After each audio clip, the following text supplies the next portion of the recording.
Straight ahead on CCX News, honoring veterans this Memorial Day weekend, from a way to pay tribute in Plymouth to volunteers paying their respects in Robbinsdale. But first, an update on the officer-involved shooting in Crystal, including our interview with the mother of the man who was shot. Seeing him like that is awful. CCX News starts right now. Hello and thanks for joining us. The mother of the man shot by Crystal police say the shooting didn't have to happen. Khalil Thompson had his third surgery on Thursday night, and as Sonia Goins reports, his family isn't sure if he's going to make it. The first night I came, it was touch and go, and I passed out because I cannot see my son like that. Naomi Thompson says the past 2 days have been extremely rough on her family. Knowing in the back of my mind that I might lose my son is the hardest thing for me. Her only son, Khalil Thompson, was shot Wednesday morning at Bassett Creek Park after Crystal police responded to a 911 call of a man with a gun.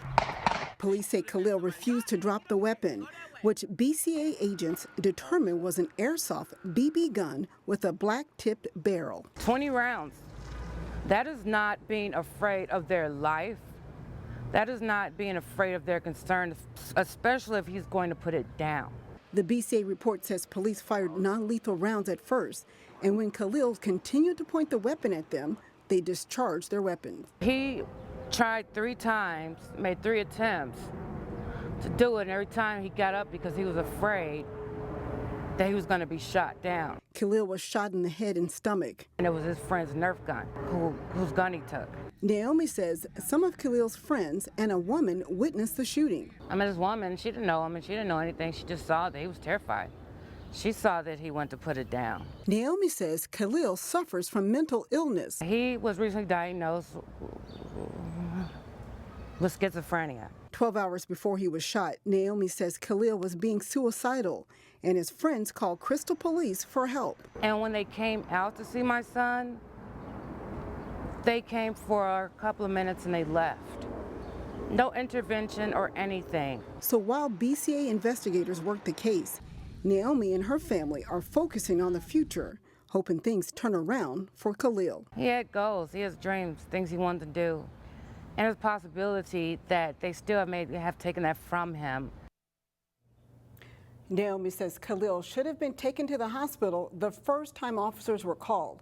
She says Khalil is a talented guitarist and would often play outside for residents at his home in St. Louis Park.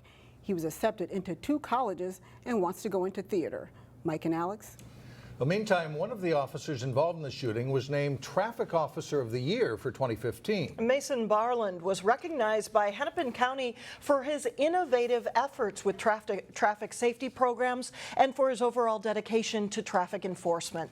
According to the Bureau of Criminal Apprehension's preliminary investigation, Barland first fired non-lethal rounds at Thompson. When Thompson continued to point the weapon at officers, Barland and 3 other Crystal police officers discharged their weapons. State legislative session is now over. Large budget bills await the governor's approval. One question locally is the impact on school districts. Under the education bill approved by the Republican-led legislature, schools would get a 2% increase for each of the next 2 years. While the money met Governor Mark Dayton's spending target, the Association of Metropolitan School Districts says the increase just barely covers inflation, and half of its member districts will still have to make budget reductions.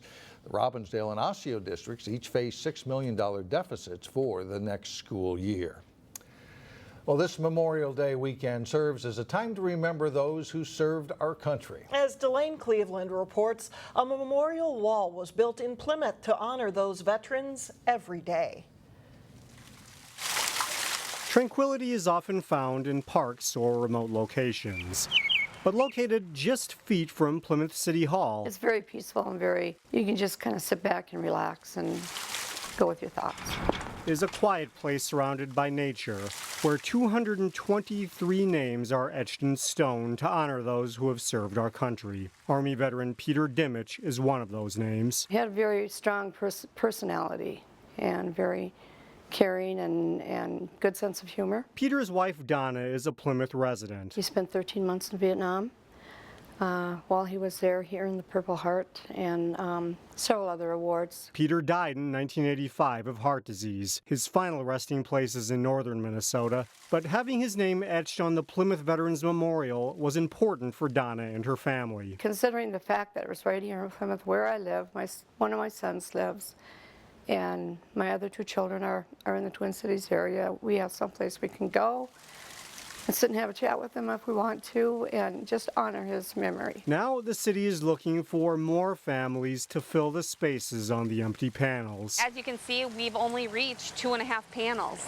So we have quite a few panels to go, a lot more space, and I see this going long-term into the future. The memorial has space for 1,300 names. The city plans to add more names to the wall on June 10th. In Donna's mind, it's the least that can be done to give veterans the respect they deserve. Whether they've ever served wartime or not, doesn't matter, because there's always that possibility that that's where they're going to end up, and they might not come home. In Plymouth, Delane Cleveland, CCX News. If you have a family member you'd like featured on the Plymouth Veterans Memorial, the city requires a completed application with official proof of service.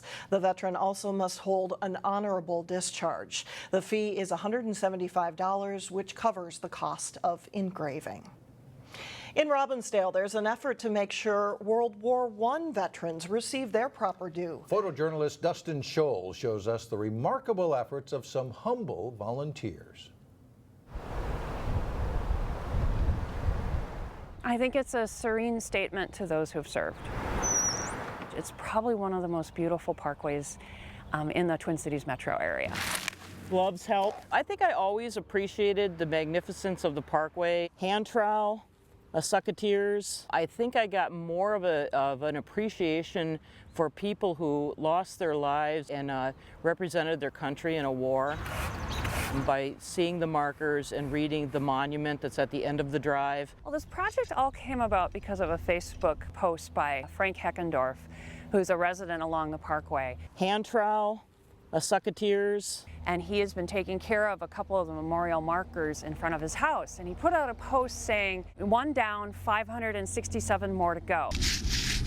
There's 568 memorial markers honoring those killed in World War I that were from Hennepin County. We've always thought this was a beautiful, serene place, and a simple act of cleaning off a memorial seems like a nice way to remember those that have served. But we do try and get all the corners and the sides of the stone. I saw this as a chance to meet some neighbors and also do something to make the neighborhood more beautiful. I think it's important to continue to honor this and to pass these traditions down. It's like Frank says, if not for the living, who will remember the dead? There you go, Mr. Jensen. Still ahead, a Brooklyn Park man recalls his service with Hubert Humphrey. Plus, action from some close games as the prep softball season rolls on. But first, your Memorial Day weekend forecast. A Brooklyn Park man had a front row seat to Minnesota politics in the 1950s and 60s. Vern Bartholomew is Hubert Humphrey's bodyguard for 7 years. He is now 100 years old, and his old boss would have turned 106 on Saturday. Vern took time at the senior living facility at the Waterford to remember his old boss is one heck of a nice guy. One photo shows Vern and Humphrey checking out Vern's service revolver. He said, well, show me that gun, he said, and how to use it in case I need some protection. And that was there when I was pulling the gun out. I said, oh, that's my .38 revolver. And you can sure use that if you ever need it. They never needed it. Vern remembers Humphrey taking threats, though, over the phone during the civil rights movement, but he is proud to say nobody ever tried to harm him. Vern says it was the best job he ever had. Osseo police officers feel a sense of satisfaction now that one of their own is on the National Law Enforcement Memorial in Washington, D.C. James L. Gardner's name is now etched into the memorial wall more than 100 years after the Osseo Village Marshal was killed in the line of duty responding to a domestic dispute. The Osseo Police Department went to Washington, D.C. for National Police Week to see Gardner's name added to the wall. 1916, Osseo, Maple Grove, Brooklyn Park, this was all potato fields and cornfields, so it was a different time, but I think it was very satisfying and gratifying to get his name on there for the sacrifice he made to put his life on the line for somebody else. Gardner has no known family. The Osseo community donated more than $7,000 to help pay for the police department's trip to Washington, D.C. Still ahead, taking bowling outdoors in Golden Valley. But first, local track and field performers shine at the Northwest Suburban Conference meet. John Jacobson is in next.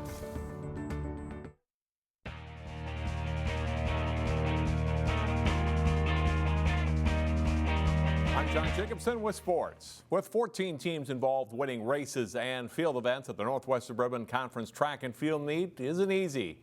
Irondale High School, the site for the meet this year, and the girls 4x200 relay, Champlin Park's Lauren Samuel anchors the Rebels to victory with a time of 1:45.06. Boys 4x100 relay, battle to the finish. Osseo's Ron Gray legs out the Osseo victory. He also anchors the Orioles winning team in the 4x200. Girls 1600 meters, Maple Grove's 7th grader Nora Cross kicks her way to the win in a time of 5:22.06. In the boys 1600, Maple Grove's Alex Miley sets a new conference record with a time of 4:15.77. Osseo's Corey Moody takes second. Miley also set a new record in the 3200. Girls triple jump, Armstrong's Michaela Baker goes 38 feet 1 inch, just missing the conference record. Champlin Park's Allison Garrett takes second. As we check the team scores, Anoka wins the girls meet with Blaine edging Elk River for second. Armstrong is the top local team, placing 4th. Champlin Park is 6th, Maple Grove 8th, Osseo 10th, Park Center 13th, and Totino Grace 14th. On the boys' side, Elk River takes the top spot. Osseo edges Centennial by a half point for second, and it's Maple Grove in 6th, Park Center 9th, Armstrong 10th. Champlin Park and Totino Grace tie for 12th. Maple Grove is the top seed in the Section 5 4A softball tournament. The Crimson faced a tough third-round opponent, Champlin Park, in the winner's bracket final. Second meeting of the season between these two teams. Top of the 4th with Champlin Park leading 2-1. The Rebels' Holly Blaska with a blast to deep right and over the fence. It's a 2-run homer, and the Rebels take a 4-1 lead. In the home half of the 4th, Lauren Anderson pokes a hit to right that drops in fair. Eleanor Shuddy scores, and the Crimson pull within a run at 4-3. But in the 5th, Blaska is at it again. She sends this ball to just about the same place as the previous at bat.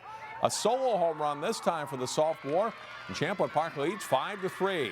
Back and forth this game went. Tied 6-6, 2 outs in the bottom of the 8th when Aaron Roll hits one to the gap in right center field for the Crimson. Jade Tomaszek comes in to score the winning run. Maple Grove wins 7-6 in 8th. Champlin Park plays Spring Lake Park in an elimination game on Tuesday. In Section 6 4A, top seed Hopkins and 4th seed Armstrong met in the second round in a rematch of last year's section final. Royals hoping to repeat as section champions. They get on the board early. Evelyn Barzik's tapper is thrown low to first by Leah Baker. Hannah Kleiss scores. The Royals add another run to lead 2-0 after 1. Second inning, Kleiss drops down a bunt to score Sid Bloomquist. Hopkins scores one more, and they're in command, leading 4-0. Armstrong battles back. Hannah Bachmeyer smacks a single to left field. Allie Burns and Maddie Clare scored to bring the Falcons within 4-2. But pitcher Mackenzie Merritt comes on in relief and shuts Armstrong down. That lead holds up. They win it 4-2 over Armstrong. They'll move into the winner's bracket final. Wayzata and Cooper stayed alive with wins in the loser's bracket. And this tournament continues on Tuesday. Well, for the 27th consecutive summer, Terry Tuma will be with us for weekly fishing tips from now through early September. We caught up with Terry at Medicine Lake in Plymouth earlier this week to ask him about this weekend's bass opener.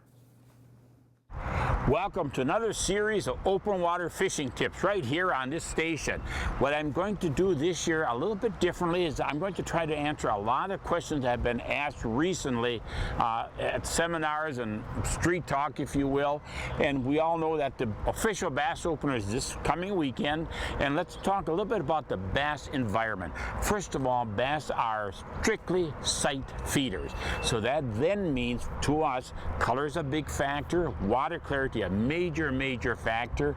If you have dark water, they're going to relate to the lateral line, vibration in the water, and noise. But bass will definitely reject a food source, your bait, your lures, in less than a quarter second if it doesn't fit their palate, if you will, and also the texture of plastics or whatever it may be. That is something else we have to and we must relate to. Then we do need to talk about color. Color is such a factor in catching fish. I've done many years of experimentation with colors. It all started with bass fishing, where at that time red was a predominant color. Somebody asked me the other day, what's your favorite color? I really don't have a favorite color for any species of fish. It's just through trial and experimentation. Be sure to tune in right here for another tip. Thanks, Terry. That's all for sports. Mike and Alex, back to you. All right, thank you, John. Up next, a great way to enjoy today's beautiful weather. We explore lawn bowling in Golden Valley. That's coming up next.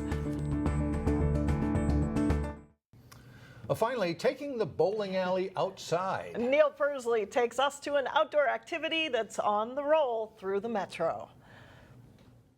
Like bowling? Not that bowling. It's summer. You've got to be outside. We're talking about lawn bowling. It's all about the fun with us. Brookview Golf Course in Golden Valley has a beautiful... What do you call it, first of all? It's a lawn bowling green. On Rec League night or any other evening, anyone can drop in and find a team to join up with, whether they know what they're doing or not. It's social. It doesn't matter if you're an athlete or not. You just go out and have fun. And for people that are competitive, you get that in it too. So what's the name of your team? We're the grass holes. Did I mention that the #1 rule is to have fun? This is my second time, her first. It doesn't matter if you're a beginner. There's lots of people at Brookview to help you learn. And folks who do know what they're doing, like Debbie here, are friendly and will give you pointers as well. The bowls are weighted. So it's weighted to the small side. Okay. See the larger side? Yep. So it's going to curve towards the smaller side. It's very similar to bocce ball, except you're not throwing the ball, you're rolling it. The object of the game is to get your bowls closest to that shack. But you have to have at least 1 foot or knee on the mat.